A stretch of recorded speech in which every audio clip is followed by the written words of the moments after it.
Lots of eyeballs. So we're going to be eyeballing some little swim baits. Some of the old school, or the OG AI 4-inchers. Yeah. And you really can't see the color at all, can you? Let's see if I can fix that. Yeah, so I'll show you what we're working with. Let me pick this up and flip it around real quick. Yeah, so that's what we're going to be putting eyeballs on. Are some of the original 4-inchers. I love that purple to kind of green. Yeah, really cool there. It's that right there. Hey, what's going on, guys? New Hope, Wyatt. Yeah. So we're going to be putting eyeballs on some swim baits real quick. And figured y'all could come hang out. Why is that not in focus? Alright. Well, anyway. That's what we're up to. Figured I would say hey to you guys. 15 people in here already. Harold Morgan, how are you, man? Yeah. Wyatt makes baits too. Awesome, buddy. It's a great hobby. I'm a big fan, if you can't tell. Brett, how are you, buddy? Brett says hello. Yeah. So, I'm going to set some time aside tomorrow. Frank Hunt, what's going on, man? It's been a while. So, everyone, I'm going to set some time aside tomorrow to film. What should the video be about? Now we got one eyeballed. Isn't that pretty? It does. Camera doesn't know what to focus on. Yeah. Pretty, pretty.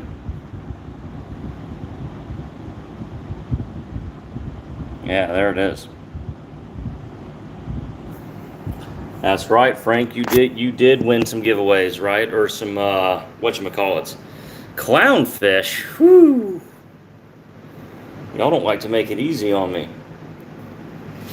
Clownfish.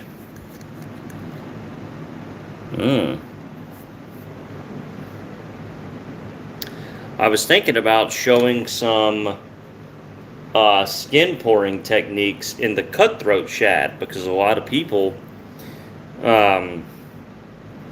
think that that's only open pore stuff. But we can show you how to do some amazing things in the cutthroat.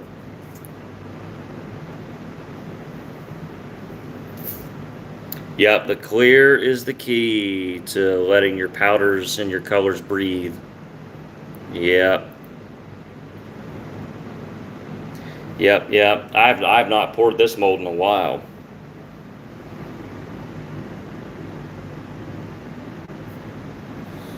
Not in a while. New Hope. Okay, New Hope. I'll try and look for it. I'll try and look for it.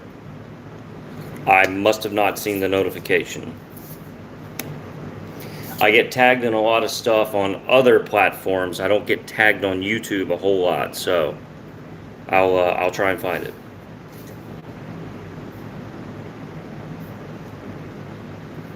You know why scuff? Here's an impossible question. What is your favorite injection mold? Dude,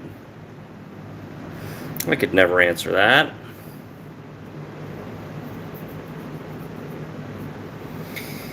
I mean, like all time?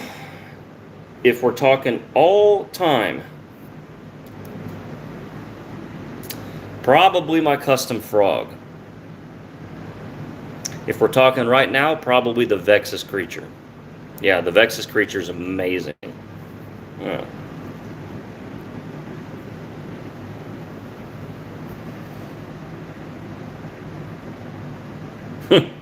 Mag Speed Worm. Yeah, man. The Mag AR is awesome. Every every fish I caught last Saturday was on the Magnum AR worm. That thing's awesome. It's an awesome bait. Awesome bait. Great mold too. The mold shoots really, really, really nicely. Very easy to shoot. You hardly ever get a dent. Tail always fills. Hey, we have Sweden in the house. All right. How is the weather in Sweden? Do y'all start getting winter this early? I mean, y'all are so much further up in the northern hemisphere than obviously I am. We won't really get cold weather till like mid to late November. So I'm curious how early it comes in Sweden. Like, are y'all already having freezing temperatures or snowfall, or does it still take a while? Wyatt is new to open pouring. Where do I start? Watch my videos on hand pouring with proper temperature. That is where you should start. Just right out of the gate, you need to know that the most important thing with hand pouring is temperature and timing, and that video will set you straight. No snow in Stockholm. Okay, well, Stockholm's like the southern end of the country, right? Okay. Got it. Got it. Very cool. I have actually sent many baits to Sweden and Finland. Yep. I used to have a really great customer in Finland, and he liked the baits so much that he bought the molds and started making them himself. He said, "Oh no, I gotta have more of this." And yeah, he became a great bait maker. Of course, I haven't seen much from him lately. Here is what we're cooking up. We are just putting eyeballs on baits. That's the old school, the OG AI 4-incher. Yeah, really cool there. I had somebody commission a set of these, and I was so excited. I have not gotten to pour those in a while. It's that ZTH Hypershift, man. That stuff is nuts. Nuts. 40 people in here. Keep hitting the thumbs up, guys, and maybe we can get a few more. We're not going to be on long because it's almost dinner time here on the East Coast. So we're just going to hang out while I'm gluing eyeballs on. Yep. But yeah, we're filming a long-form video tomorrow. What should it be? Give me some suggestions, some ideas. I was thinking about taking the cutthroat for a spin, but I'm not sure.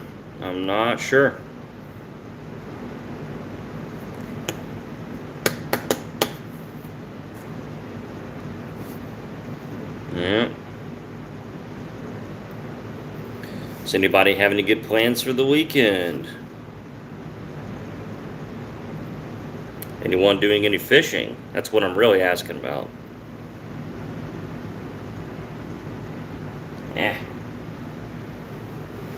Yeah, man. Yeah, no problem. I try to reply to as many DMs as I possibly can. Dusting worm techniques. Dusting a worm. The only time I do that is with certain snake colors. Very interesting request there. Not sure. Let's see. What new mold should I get for my website? Oh, heck, man. I don't know. Going to a Georgia Tech game. Cool. Are they still undefeated right now? Or do they have one loss? I don't know. I know that they were doing really great.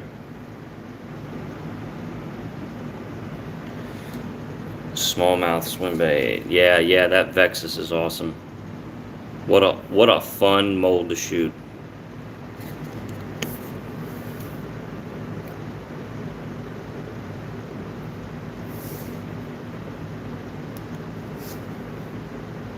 Seven and 0. Okay, awesome. Well, y'all will likely beat Florida State. We started hot and then.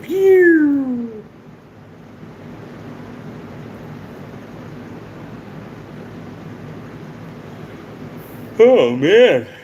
Yeah.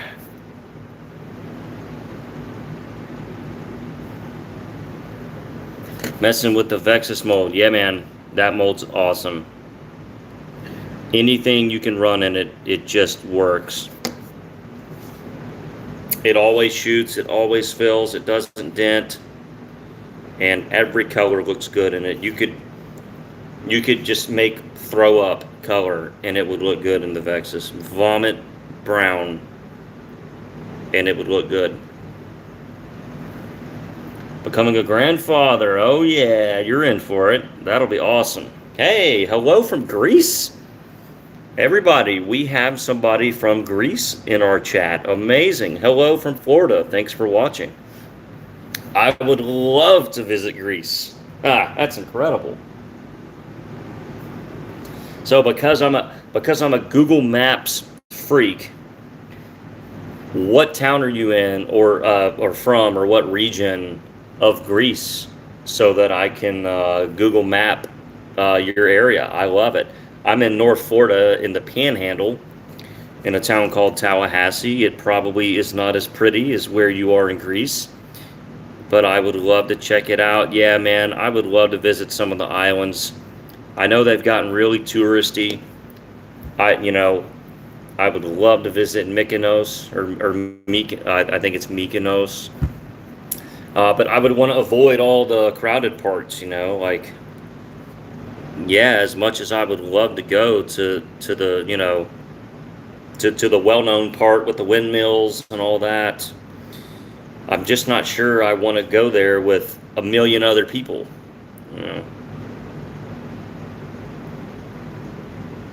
Yeah.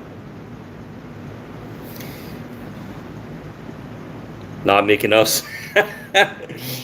Yeah. Yeah, Santorini's gotten really touristy. But yeah, all those islands are so beautiful. Color match, depths. Okay. Yeah. Small islands, yeah. Yep.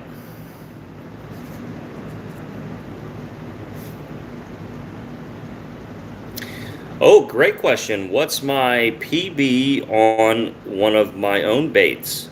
About a 9-pound bass on a 10-inch ribbon tail.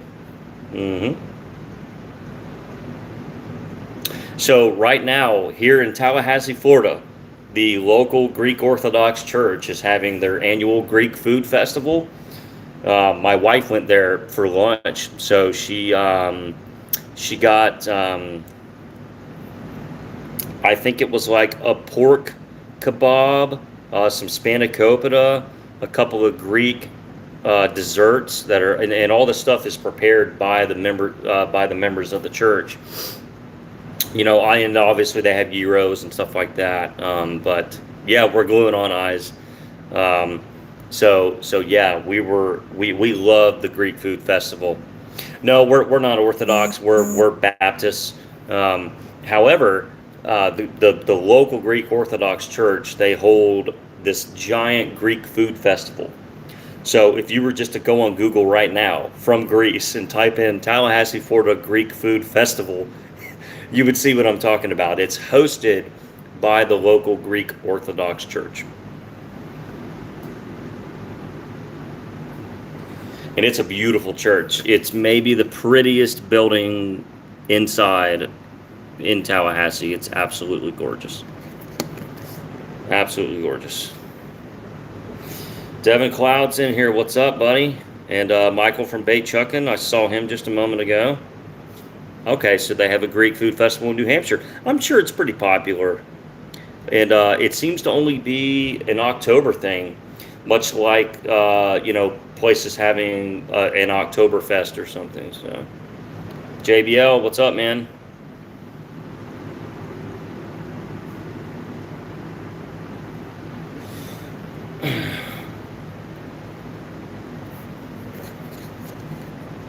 Yep. Mm-hmm.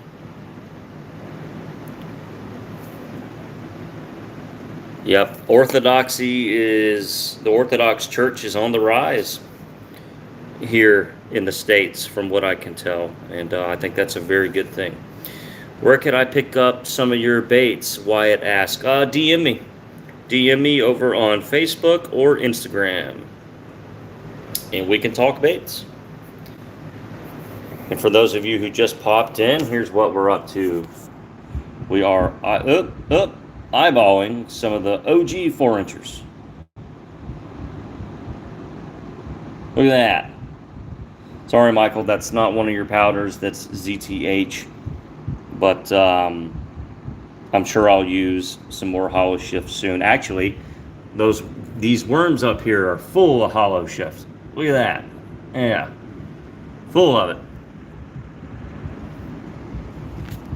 Alright, let's flip back around. Yeah, man, ZTH is awesome for this color. Awesome, awesome, awesome. It's one of the stronger hyper shifts. Not every hyper shift is quite as strong as this one. So, you kind of pick your favorites, Everyone has their favorites from every supplier. No doubt about it. This is one of mine. Definitely one of mine.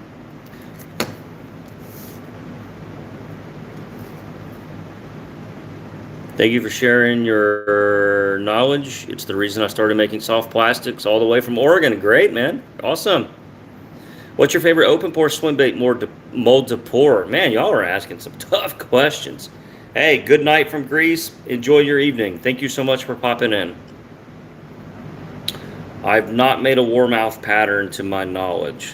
What's my favorite open pore swim bait mold? I would say right now it's the G6. Just because I have a lot of room to play in it. Why don't I have a website? Because I could not keep up with it the last time. So whenever my YouTube channel started taking off, this is now many years ago, I still had a commerce website for baits, for my bait company, Land is the Limit.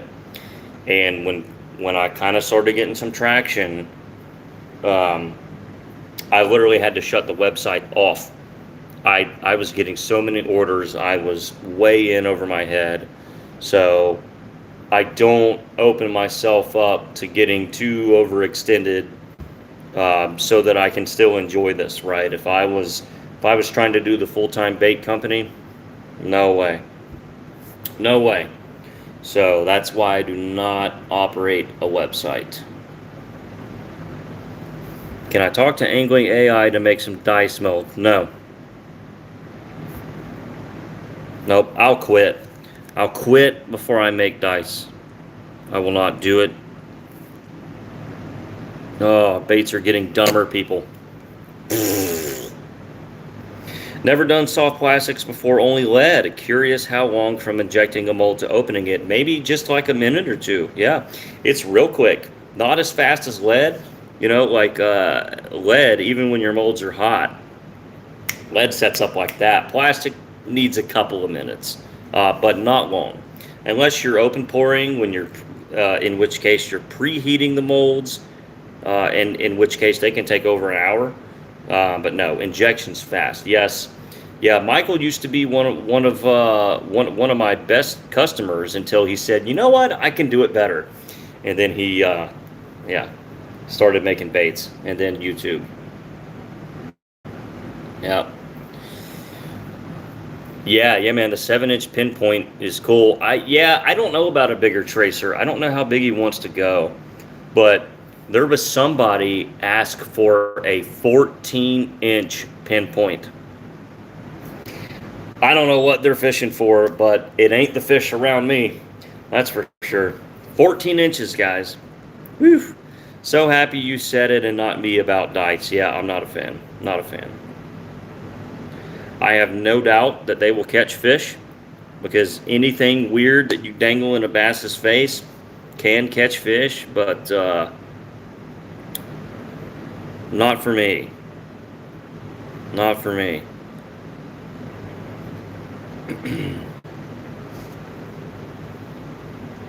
14-inch pinpoint mold. Whew. Or was it you? It was you, wasn't it? Yeah, it was you. That's my story, and I'm sticking to it. Guys, 45 people in here. Hit the thumbs up. Let's get a few more.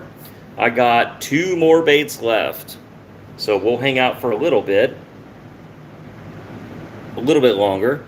Maybe I'll show y'all some worms that we've been working on. So for those of you who fish for fish big enough to take a 14-inch bait, what would you do with a 14-inch pinpoint or tracer? I mean, is that are we talking just pure trophy muskie? I mean, what in the world? Not going to catch a bass on it. I mean, maybe you could. I don't know. I mean, down here, gizzard shad get that big, I guess. So, I guess maybe I don't know what I'm talking about. Sure seems like overkill. How do I store my swim baits for shipping? You mean how do I package them or how do I store them? Well, for storing them, I do this. I lay them out on a cookie sheet. But I lay them out like that if we're talking about swim baits. How do I package them? Well, I just got a shipment of some clamshells to try out for some of my more limited, like crazy complicated one-off sets of swim baits. You know, some of the stuff that people are paying, you know, more money for per item or per bait. But I already don't like them. I like how well they protect the bait, but very bulky in shipping. It's going to require me to get new mailers. So I'm not sure how much I'll use the clamshells. Normally, I just put them in bait bags, people. I mean, yeah. Can I tell AI to make a stick bait mold with more cavities? I would like to see that too. There's no reason not to. Their stick bait mold is still their #1 selling mold. So I would think a larger cavity would be successful too. It would cater to the production shooting star crowd. You know, guys that really want to shoot volume, they need more cavities. So I think there's a bit of an untapped market there. I do agree. I have a question. How much would it be to really get a good start with equipment, paints, mold? Oof. I mean, you can get started for $80 with the starter kit, but for you to really cut your teeth, your initial investment will be $500 probably at the minimum. To really know if you like the hobby or not, it probably takes $500 or more just to really to do enough of it to know if you're good at it, if you like it. You know, there's only so much you can do with like a starter kit. But yeah, there's you know, there's different angles to look at it. You can get open pore silicone molds cheap, right? Some of the open pore AI molds. This is $30, guys. You know, 2 cavity open pore worm mold. You know, I mean, you can literally get this mold, a gallon of plastic. You know, obviously you'll need a table, microwave, right? There's all these ancillary costs. But just speaking to bait materials in general, yeah, you can actually start dirt cheap, but to really do it enough to see if you're going to catch the bug, or, you know, I think it'll take about $500 to really do it right. Do I think Angling AI will eventually come out with a soft glide bait mold? Shh.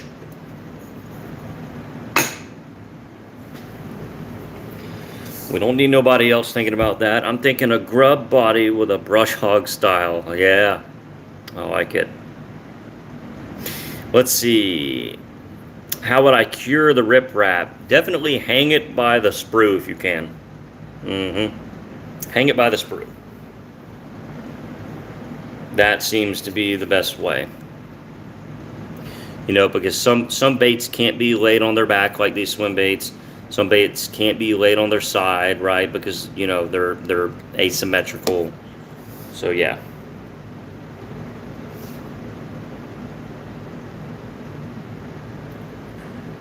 Oh, Jimmy, what's going on, man? Thanks for being here, guys. 33 thumbs up, 47 viewers. Appreciate it. Last time we got a massive super chat in here too. Somebody super chatted $50. Couldn't believe it. This is great. We are done. We are done. Let's see.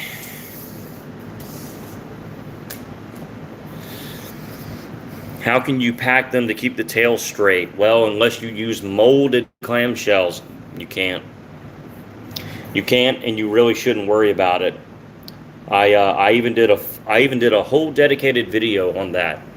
You know, does kinked tails really make a difference? And I poured some baits and I cured them in the worst possible, you know, arrangements with the tails all sideways or blown out backwards or curled forward or sideways, kinked, you name it. Really didn't matter. It might matter on a smaller bait that just is going to catch less water in general.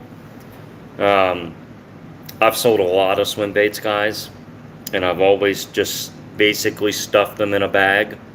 Never had a single complaint.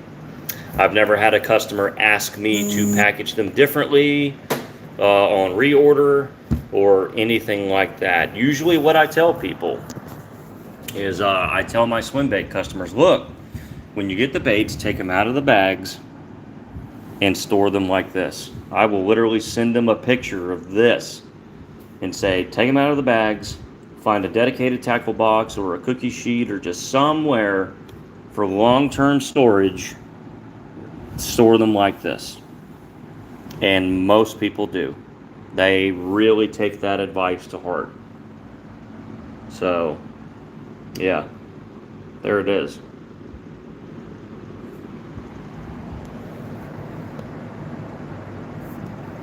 When am I going to do more triple injection baits? Whew. Got to start stretching my shoulder now. Yeah. Man. No, Devin, I'm not packaging them differently. Recipe on the dopamine botworms. Let's look at the dopamine botworms, shall we? Yeah. Isn't that cool? So I've kind of darkened these a little bit. There's sort of a really dark gray green to purple. Thanks, Brett. And yeah, I really like it. There's some in the smaller botworm too. This is 1 cup of plastic. Let me get them out of here. It's 1 cup of plastic. 40 drops dopamine. 1 drop blue. 4 drops electric grape. 1 drop chartreuse. Chartreuse brings the green out a little bit because you're taking green away by pulling the purple out. So I'm kind of trying to purple it up and blue the purple, but also retain the green. So that's sort of my, hey, thanks for the super chat, Devin. I guess I'll package swim baits differently now. So yeah, 40 dope, 1 blue, 4 electric grape, 1 chartreuse. gives you this. If you want it to be a little bit less red looking shade of purple, add another drop of blue, right? You can blue it up a little bit. Whoops. So yeah, we'll put all those away. But yeah, aren't those cool? What I like about these worms is that the way I did the tails, they're not really a laminate. They're sort of a blend, right, of the melons. That's DOP melons and Michael's Borealis. As you can see, the Borealis is kind of randomly poking out, right, peeking through some of the tails, and that's because I poured them sort of as a blend rather than a laminate all the way through the tail, because you know these thin tails, you really can't laminate that. So I mean, I've pulled it off a few times, but it's fool's gold. So if you can just pour it as sort of like a blend, right? I mean, look at that. Look at those tails. Oh, it's gorgeous. Oh, I just jacked one up. Ruined. And then in the bot worm too, right? Yeah. Yeah, so for anyone curious about the recipe on this, it's literally melons and Borealis. Knowing me, I probably added a drop of black to the melons. But I have no recollection of that whatsoever. What's the strongest pearl powder? Strongest in terms of volume needed, in terms of the tiniest amount gives you the most effect? Or are you talking strongest shift? Strongest in terms of its toughness and reheatability? Not quite sure what you mean. Have I used changeable motor oil in an open bore swim bait? All the time, buddy. Used to sell the crap out of them. Yeah, used to sell the crap out of them. Guys, we have 50 people in here just talking about worms. I love it. Tiny amount that makes the biggest impact. Michael, chime in here. Yeah, the uncut snow shine.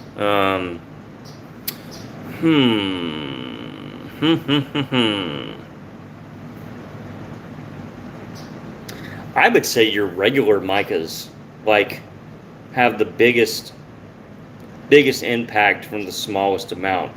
Not your color shifts, not anything like that.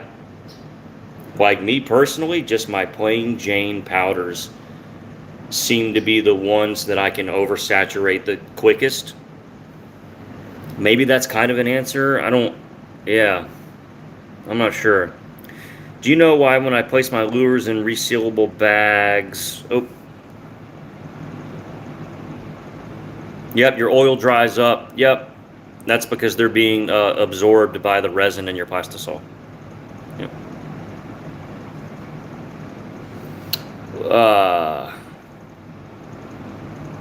What's a good custom mold price around 6 cavities? Well, it probably depends on the complexity of the design, man.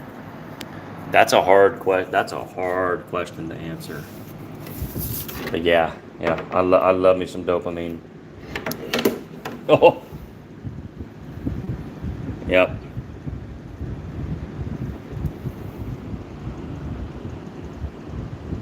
Pretty sweet.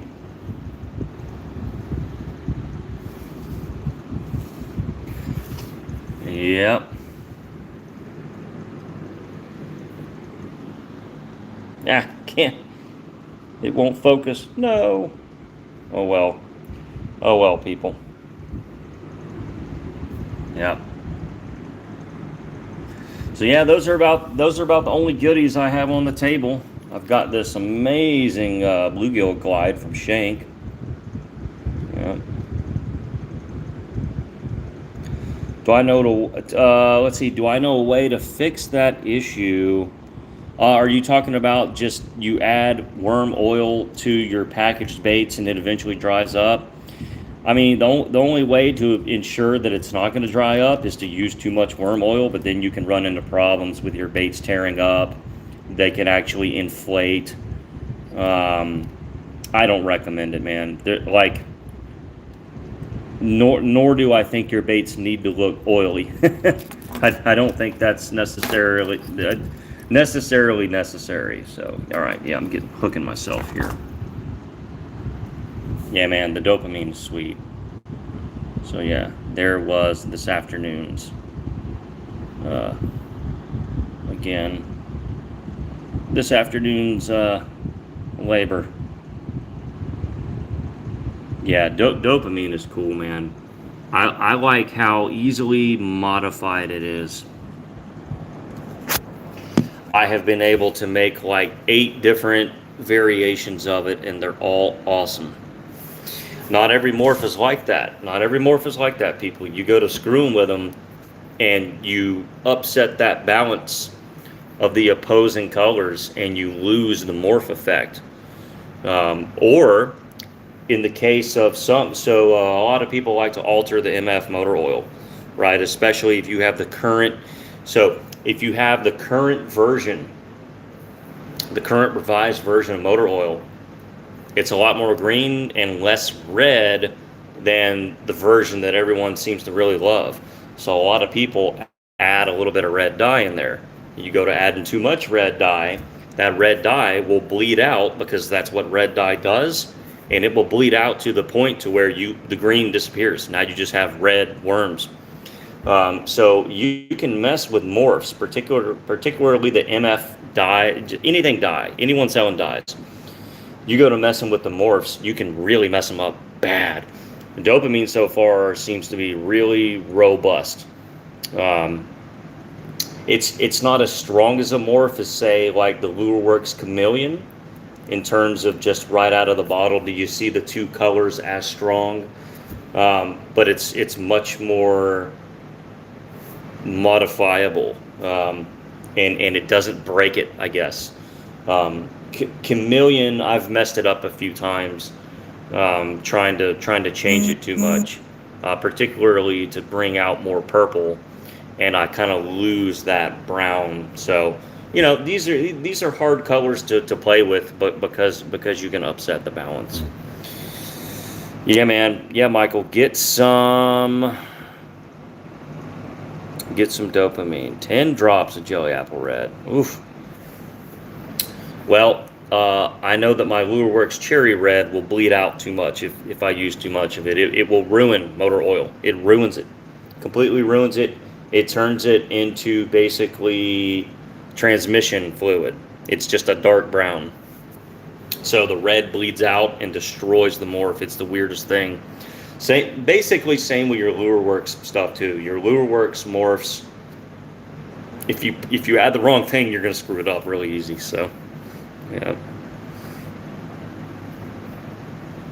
Yeah, Michael, I'll have to send you the pictures. I poured a whole set of worms, and I added 2 drops of cherry red. Ruined it. Ruined it. Is motor oil pink popular in the USA? I don't know. Motor oil pink. I'm intrigued, though. I'd like to hear more about that. I remember the first time I got Lureworks Cherry Red. It was probably 2013, 2014,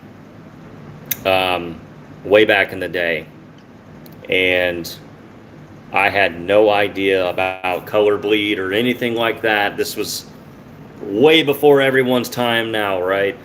And I put a bunch of baits together, and every one of them had a red stain on it. I was like, what? I had no idea about any of that. That was back before the days of bait making YouTube of any kind.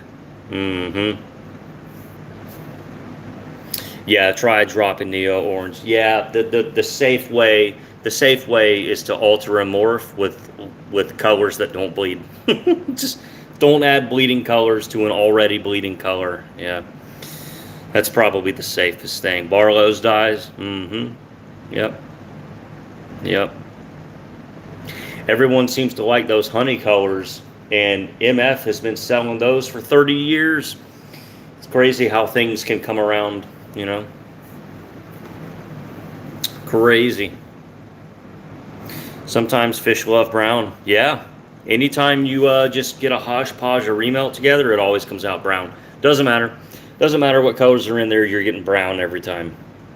Brown every single time. It's the funniest thing.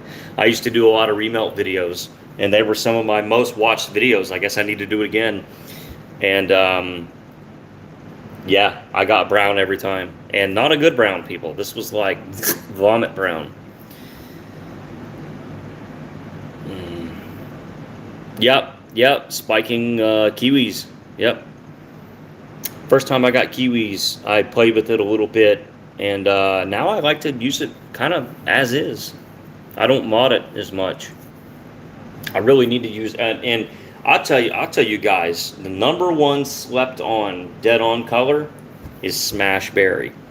It was the dopamine before dopamine. Now it was sort of a brown to purple, not a green to purple, and some of the stuff you can do with that, phenomenal. It is so slept on. Maybe I'll do a whole video about Smashberry. I think I did when it came out, but it might need a refresher course. Smashberry is fantastic stuff. Fantastic. I got to see what time it is because it might be dinner time. Let's see. Dungeons and Dragons, yeah. Yeah, still 50 people in here. Well, I'm filming tomorrow, so look for a video tomorrow night. Hopefully I can get it all done. I don't know what I'm going to film yet, unless somebody gives me a really great idea. Frank just ordered Smashberry. Good man. Good man. Smashberry with lime truce. That's awesome.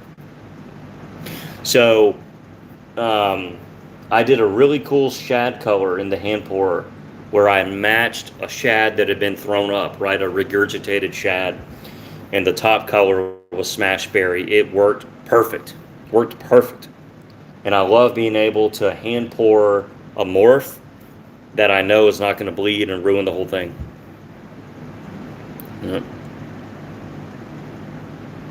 Yep, Lureworks Chameleon's great. Yep. Foiling shads video. Okay, yeah, we might could do. Do I just need to do the regurgitated shad? That way we can use Smashberry and foiling techniques. Yeah. Okay, maybe we'll do that. Maybe we'll do some foiling. Yeah. Maybe we'll get crazy with it and make a set of regurgitated shads using Smashberry. Clownfish, man, I don't even know if I can. I mean, clownfish? Am I, like Nemo? Is that what you mean? Or was Nemo a different kind of fish? I don't know. All right, guys. Well, anyway, I'm gonna hop off because it's probably dinner time, and I probably need to go ask the family what the plan for our whole evening is. So. Again, thanks to Devin for the super chat. Thank you so much. Yeah, I think we're gonna get out of here, guys. We had viewers and commenters from Greece and Sweden in here tonight. How cool is that? That is so much fun. I need to go live a lot more often. Just my nights are very busy, and I really want to do another casting creations. Lots to talk about there. There's been a lot of drama lately that we could have a lot of fun with. Or we could take it easy and not get into the weeds of things. I don't know. But always lots to talk about. Always fun stuff happening in the bait community. So hopefully we'll be doing that soon. So, yeah. All right, guys. Appreciate y'all hanging out. Going to go put our eyeballs up and go find something to eat. So we will see you guys next time. Appreciate it. See you in the next video. You better be there.